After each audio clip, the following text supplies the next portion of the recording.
नमस्कार बच्चों, आज की कक्षा में आप सभी का स्वागत है। मैं फिर से उपस्थित हूँ एक नए विषय वस्तु को लेकर। बच्चों, आज जिस कविता को मैं पढ़ाने के लिए आया हूँ उसका शीर्षक है दोपहरी। इस कविता के कवि हैं शकुंत माथुर जी, जिन्होंने जेठ महीने के दोपहरी यानी दोपहर के समय की भीषणता यानी उसका व्यक्ति विशेष, जीव विशेष और प्रकृति विशेष पर क्या प्रभाव पड़ता है, इसकी विस्तृत चर्चा इस कविता में की है। बच्चों, इस कविता में दर्शाया गया है कि किस प्रकार गर्मी की भीषणता के कारण जो हरे भरे वृक्ष हैं वो बिल्कुल जल जाते हैं, उनके पत्ते झुलस जाते हैं और पत्रहीन होने के कारण वो एक कंकाल के सदृश नजर आते हैं। वहीं पर इस कविता में कवि ने यह भी बताने का प्रयास किया है कि किस प्रकार गर्मी की भीषणता के बावजूद जो जानवर हैं वो अपने कर्म के प्रति मुख्य रूप से लगे रहते हैं और इस असहनीय पीड़ा को सहकर भी अपने कार्य को पूरा करते हैं। वहीं ग्रामीण परिवेश के किसान की चर्चा करते हुए, व्यक्ति की चर्चा करते हुए कवि ने कहा है कि अपने सुख दुख की मोटरी गठरी को लाद कर जब घर से कोई व्यक्ति निकलता है, कोई गरीब ग्रामीण निकलता है, तो उसके मन में अनेक लालसाएं होती हैं कि उसके जीवन में भी सुख है, लेकिन इस दोपहरी में वो लाचारी के साथ अपने कार्य को करने के लिए विवश है। तो कुल मिलाकर अगर देखें बच्चों, तो हमें यह प्रतीत होगा कि इस गर्मी की भीषणता में, व्याकुलता में सभी लोग बिल्कुल पीड़ित हैं, त्रस्त हैं और इसकी व्याकुलता को दर्शाने के लिए ही कवि ने यह दोपहरी शीर्षक कविता लिखा है। तो आइए बच्चों, इसको हम पढ़ते हैं। गर्मी की दोपहरी में तपे हुए नभ के नीचे काली सड़कें तारकोल की अंगारी सी जली पड़ी थी। अब यहाँ कह रहे हैं कवि क्या कि गर्मी की दोपहर में, जेठ मास की गर्मी जब होती है, जेठ महीने में भीषण चरम अवस्था पर, तब उसके दोपहर में तपे हुए नभ के नीचे, नभ भी जहां तप रहा होता है उसकी तपन से, और उसके नीचे स्थित जो सड़कें होती हैं आकाश के नीचे, जो तारकोल से बनी होती हैं, उन पर चलकर ऐसा प्रतीत होता है कि जैसे अंगारों के सदृश वो जल पड़ी हैं। यानी उन पर चलने से ऐसा लगता है कि गर्मी की वजह से वो जल रही हैं।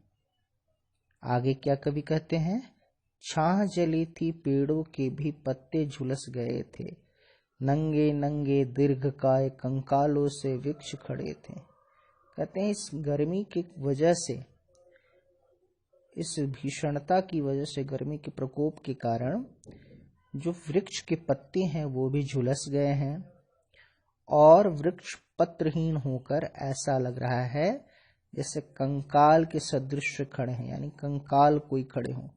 अब यहाँ कंकाल की तरह वृक्ष को इसलिए कहा गया कि क्योंकि उससे सारे पत्ते जो हैं वो झड़े गए हैं।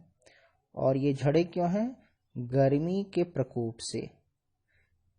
तो कंकाल कहते हैं जब हमारे शरीर में सिर्फ हड्डियों का पुलिंदा बचता है। तो आज पत्रहीन वृक्षों को देखकर ऐसा लग रहा है कि जैसे कोई कंकाल खड़े हैं। आगे देखते हैं बच्चों, हो अकाल के ज्यों अवतार एक अकेला तांगा था दूरी पर। अब कहते हैं ये जो वृक्ष है ऐसा लग रहा है कि जैसे पूरे क्षेत्र में अवतार ले लिया है अकाल ने, यानी जैसे अकाल मृत्यु कहते हैं। अकाल कहने का अर्थ हुआ यहाँ कि जब उस प्रदेश में भोजन के लिए कोई अनाज ना हो, चारों ओर फसलें उपजाई ना जा सकें और चारों ओर बिल्कुल हाहाकार हो, तो उसे अकाल कहते हैं। और यहाँ पर आज वृक्षों के स्थिति को देखकर ऐसा लग रहा है कि जैसे ये अवकाल के ही रूप में अवतरित हुए हैं। अब आगे देखते हैं पंक्ति। एक अकेला तांगा था दूरी पर, कोचवान की काली सी चाबुक के बल पर वो बढ़ता था, घूम घूम जो बल का थी सर्प सरीखी। अब कह रहे हैं कि इसी बीच इस दोपहर के समय में एक कोचवान कहते हैं जो टांगे चलाता है, टांगा वाला यानी गाड़ी को चलाने वाला व्यक्ति, वो काली चाबुक के बल पर धीरे धीरे अपने टांगे में लगे जंतु पर उसे मारता है और वह उसका जो चाबुक है वो बलखा बलखा कर ऐसा लगता है जैसे वो कोई सर्प हो और वो उस घोड़े को डसती है, जिसकी असंख्य पीड़ा के कारण वह दुबला घोड़ा जब उसकी पीड़ा का अनुभव करता है तो न चाहते हुए भी उस तारकोल की सड़क पर बेदर्दी से दौड़ता है। अर्थात जब कोचवान अपने काली सी चाबुक के बल पर जोर से घोड़े की पीठ पर वह चाबुक मारता है तो उसके असहनीय दर्द को सहता हुआ और एक भीषण की गर्मी को भी सहता हुआ वह जो घोड़ा है वो तारकोल की जो सड़कें हैं जो तारकोल से बनी होती हैं और जो जल रही होती हैं उस पर सरपट भागता है, अर्थात दौड़ता है। अब सड़कों की क्या स्थिति है वो आगे की पंक्तियों में कवि बताते हैं कि भाग रहा वो तारकोल की जली अंगीठी के ऊपर से। अब वो जो सड़कें हैं वो अंगीठी की सदृश लग रहे हैं। अंगीठी कहते हैं बच्चों जो चूल्हा में जो लकड़ी होती है, जो अग्नि जिससे प्रज्वलित की जाती है उसे अंगीठी कहते हैं। तो यहाँ सड़कों की गर्मी के प्रकोप के कारण ऐसी स्थिति हो गई कि जैसे वो अंगीठी हो, और कहा जा रहा है कि अंगीठी के सदृश वह जल रही हैं सड़कें, जिस पर घोड़ा अपने चाबुक के भय के कारण दौड़ता चला जा रहा है। आगे देखें बच्चों। कभी एक ग्रामीण धरे कंधे पर लाठी, सुख दुख की मोटी गठरी सी लिए पीठ पर भारी। अब कहता है तभी इस दोपहर में एक ग्रामीण नजर आता है कवि को, जो अपने कंधे पर मोटी सी गठरी लेकर, यानी कर्म करने के लिए वो प्रयासरत है व्यक्ति, किंतु उसकी विवशता है कि उसके पास इस गर्मी से बचने की कोई साधन नहीं है। वह इस गर्मी में भी अपने कर्म में नीरत है और कर्म में लगा हुआ है, और कंधे पर मोटी सी गठरी लेकर भारी भारी वो शहर की तरफ आजीविका की तलाश में जा रहा है। और उसकी वस्तु स्थिति को कैसे दर्शाते हैं कवि? लिए पीठ पर भारी जूते फटे हुए थे, जिनमें से झांक रही गांवों की आत्मा। अब इस पंक्ति में कवि ने बहुत सारी बातों को समझाने का प्रयास किया है। कह रहे हैं कि पीठ पर मोटी सी गठरी वह इस उम्मीद में लेकर जाता है कि उसके जो दुख हैं वो सुख में परिणत हो जाएं, और उसके फटे हुए जूतों से जो है वो गांव की आत्मा, अर्थात उसके फटे जूते से जो कवि है वो गांव के व्यक्तियों की मनः स्थिति, उनकी आर्थिक स्थिति को दर्शाना चाहता है कि उनके पास इतने भी साधन नहीं हैं कि वो अपने पाँव के जूतों को बदल सकें। इस गर्मी से प्रकोप से बचने के लिए उनके पाँव में सही सलामत जूते हों, इतनी भी आर्थिक स्थिति उनकी सही नहीं है, और वो विवश हैं इस गर्मी में दोपहरी में भी अपने काम को करने के लिए। अब आगे देखेंगे बच्चों इस कविता में क्या कवि ने हमें बताने का प्रयास किया है। आगे कहते हैं, जिंदा रहने की कठिन जतन में, और इस पांव आगे बढ़ाया जाता, और वो व्यक्ति जो है, जो ग्रामीण है, वो जिंदा रहने की जद्दोजहद में जो है अपनी पांव को आगे की ओर निरंतर बढ़ाते जाता है, दुखों को सहते हुए, और इस गर्मी को वो सहता है क्योंकि उसके पास इससे बचने के कोई उपाय नहीं है, कोई साधन नहीं है, वो विवश है। आगे देखें, घर की खपरेलों के नीचे चिड़ियां भी दो चार चोंच खोल उड़ती छिपती थी। अब कहते हैं गर्मी की भीषणता इतनी है कि यह व्यक्ति ही नहीं बल्कि पशु पक्षियों को भी यह अपनी व्याकुलता में समाहित कर लेती है। और जो चिड़ियाँ होती हैं घरों में, जो गौरैया होती हैं जो फुदकती रहती हैं आम दिनों में, वो इस गर्मी में भी वो भी बेचैन है।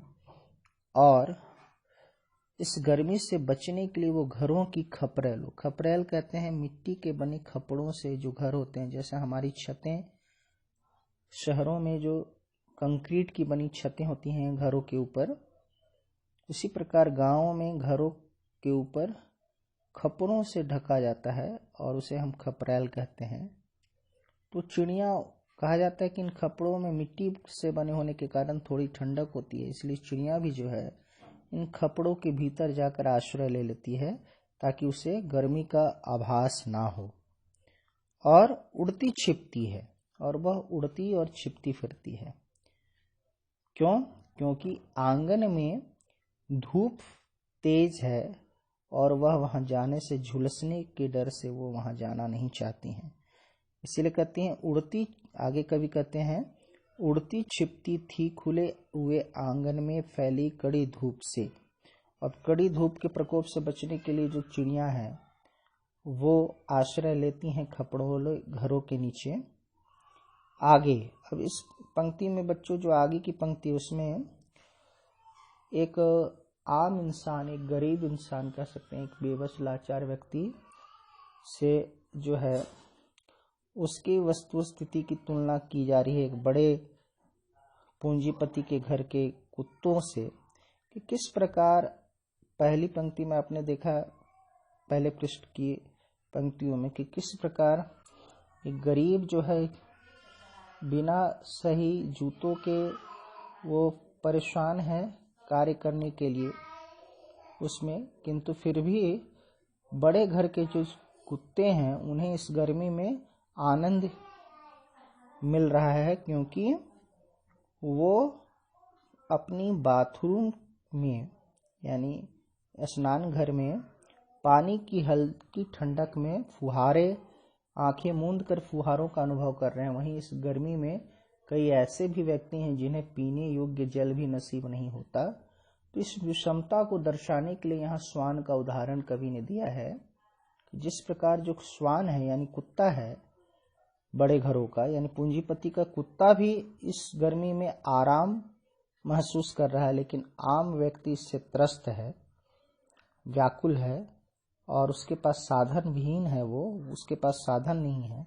किंतु इन कुत्तों की किस्मत देखिए कि ये बाथरूम में हल्की फुहारों के नीचे आंखें मूंद कर लेटकर आराम फरमाते हैं। लेकिन जो आम इंसान है वह इस भीषणता, गर्मी की व्याकुलता, गर्मी के प्रकोप में से डर कर वो बाहर नहीं निकलता, बल्कि घर में दुबका रहता है।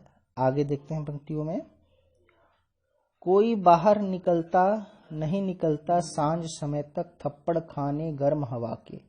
शाम ढलने पर भी जो व्यक्ति है वो अपने घर से बाहर नहीं निकलता है, क्योंकि उसे यह भय है कि अभी भी लू चल रही है और उसका प्रकोप उसे ग्रसित कर सकता है, उसे लू लग सकती है। इसीलिए वह अपने घर के भीतर ही रहना चाहता है। और संध्या होने पर भी, संध्या के समय अक्सर व्यक्तियों में चहल पहल प्रारंभ हो जाती है वातावरण में, पशु पक्षी अपने घरों को लौटते हैं, व्यक्ति जो हैं अपने घरों के बाहर निकलकर चहलकदमी करते हैं। किंतु इस गर्मी के प्रकोप के कारण वह भी अब बिल्कुल बंद हो गई है और व्यक्ति जो है संध्या होने पर भी जो है घर से बाहर नहीं निकलते। इसलिए कवि कह रहा है कि संध्या की भी चहल पहल ओढ़े थी।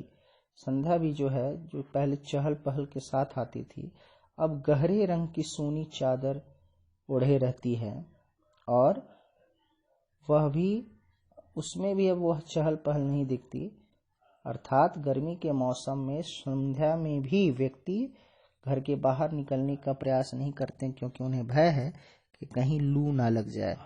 तो देखा बच्चों आपने कि किस प्रकार इस पूरे कविता में शकुंत माथुर जी ने गर्मी की भीषणता और उसके प्रकोप का वर्णन किया है और यह बताने का प्रयास किया है कि यह गर्मी कई स्तरों पर, कई व्यक्तियों के भीतर अलग अलग प्रभाव उत्पन्न करती है।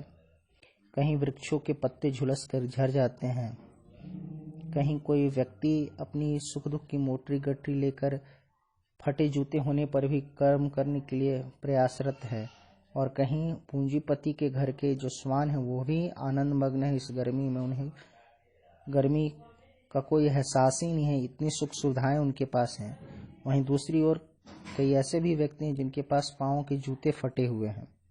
तो कुल मिलाकर अगर हम बात करें तो इस पूरी पंक्तियों में कवि ने जेठ की दोपहरी की भीषणता को सजीव रूप में चित्रित करने का प्रयास किया। बच्चों, इसमें इस कविता में जो कुछ अलंकार हैं उनकी चर्चा मैं करना चाहूँगा। सबसे पहले आप देख ले, नंगे नंगे दीर्घकाय। अब पहली पंक्ति में देख ले, गर्मी की दोपहरी में तपे हुए नभ के नीचे काली सड़कें तार कोल की अंगारे सी जली पड़ी थी। अब अंगारे सी जली पड़ी थी में यहाँ उपमा अलंकार है, सा सी से, ऐसे शब्द जहाँ आते हैं वहाँ उपमा अलंकार का पहचान है। वहीं दूसरी पंक्ति को अगर हम देखें, नंगे नंगे दीर्घकाय कंकालों से वृक्ष खड़े हैं, इसमें भी उपमा अलंकार है, क्योंकि यहाँ वृक्षों की तुलना कंकालों से की जा रही है। अकाल के हों ज्यों तार, इस पंक्ति में उत्प्रेक्षा अलंकार देख सकते हैं हम।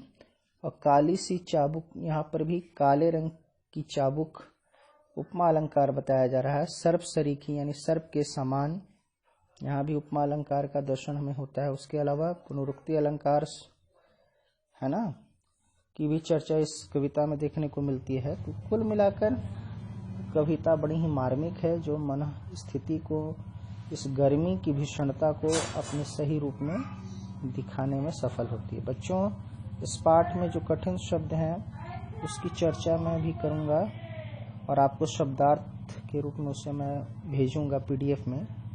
इस कविता को मैं पीडीएफ के रूप में भी आप तक प्रेषित कर रहा हूं।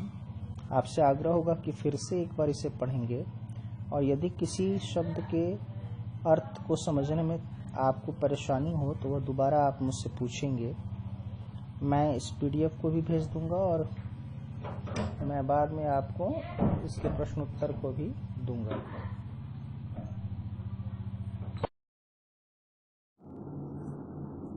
नमस्कार बच्चों, आज की कक्षा में आपका स्वागत है। मैं सभी का स्वागत करता हूँ।